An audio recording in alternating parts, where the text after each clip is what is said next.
तुमने जो बेलपत्र चढ़ाया तो वो प्रसाद बना कि नहीं बना? बन गया ना।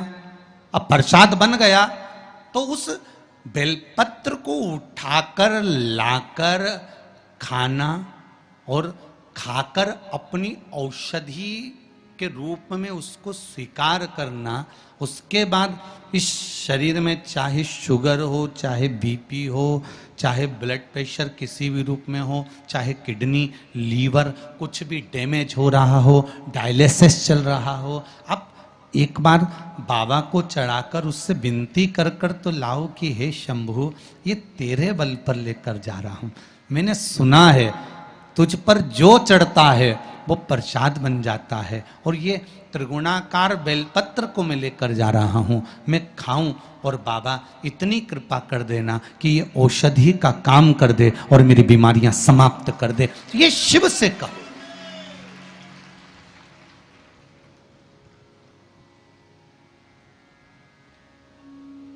क्यों निर्माल्य बनकर फेंका जाए बेलपत्र को?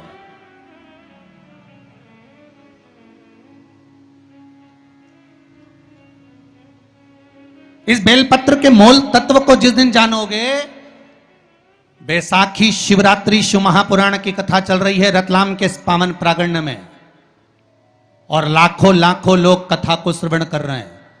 कल जितने लोग आए थे उससे 2 गुना लोग आए हैं, टेंट एक्स्ट्रा लगाया है। बता रहे थे कल 9 बीघा में टेंट लगा था, आज 18 बीघा में टेंट लगाया है, तो भी जगह नहीं है बैठने के लिए, लोग खड़े होकर कथा सुन रहे हैं।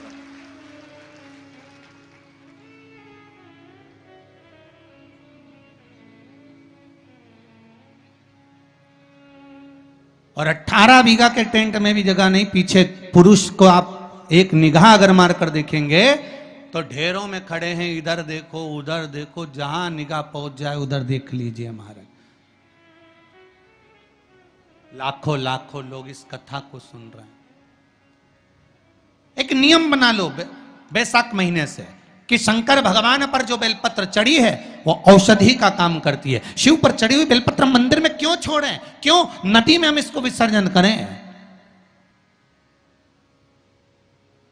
क्यों नदी में छोड़ें हम इसको?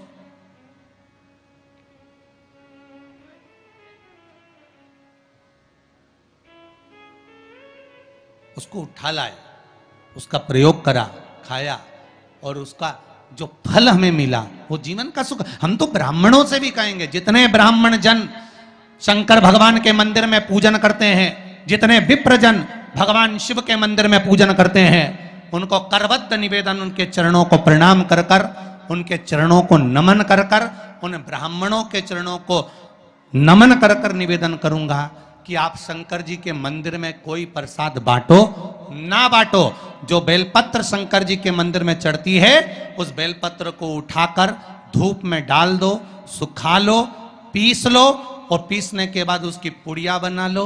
उस पुड़िया को प्रसाद के रूप में देना चालू कर दो कि ये खाना चालू करो। किडनी लीवर शुगर बीपी सब धीरे धीरे धीरे धीरे समाप्त होने लगेगा। तुम करो तो वो बेलपत्र ना तो किसी नदी में विसर्जन करने की जरूरत है और ना कहीं फेंकने की जरूरत है।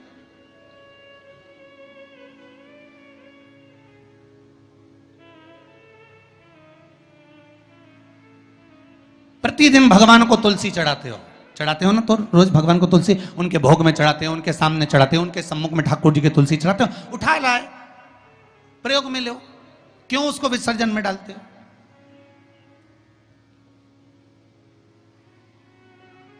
जो विसर्जन के लायक है उसका विसर्जन करो, और विसर्जन भी कहां करो?